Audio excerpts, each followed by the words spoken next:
even though ni right to work is more kind. Kwawuok e sekta no mar recha te wang'iye mano mar ochele na bende anyisi ni kachacha mane ma ong'ere ahinya gwenge mag Ahero gi Kano.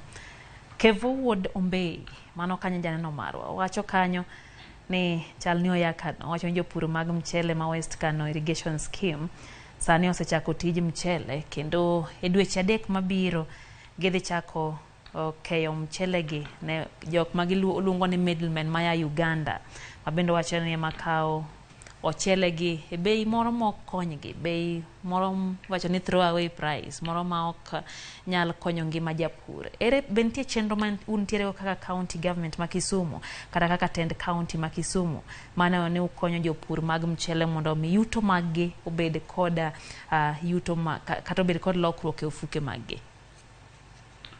Erokamano, na wacho chien katicha ni county government ma Kisumu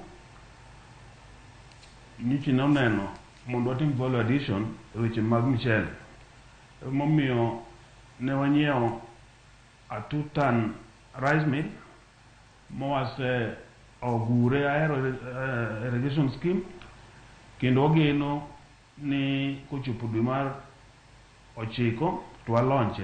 Gimomiyo gavana timo ma kata Kisumu County timo ma en ni koro oda bedo gi yo monyalo off take go kata chiwo market ne michele mipidho e gwenge wagiendi. To bende kwatimo value addition mar rego mchele no kanyo, koro beche dhi malo moloko okawe akawa kapod en gi husk kata poklane.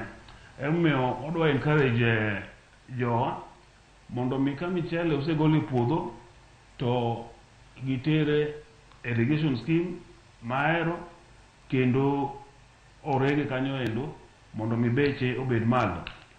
Watemo kendo kaka county government encourage more investment e rice mill makata sani waseyudo investor moro madwa guro kendo 8-ton rice mill Kisumu County ka area mar Awach yo Katolo kucha.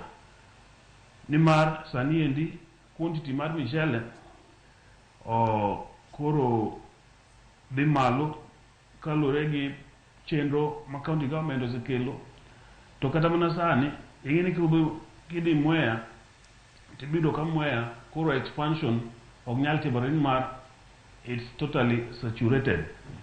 Koro attention is shifting to irrigation schemes wagiendi kich pod wan gi a very big potential for expansion. Omiyo wabiro encourage jogo madwa keto rice mills mondo mi oketgi, mane mabiro miyo ka japur osekam chende to yudo kama michende no bedogo of taken e yo ma piyo kabisa. Erokamano. Kapod wang'iyo mana sekta no mar mchele, jatelo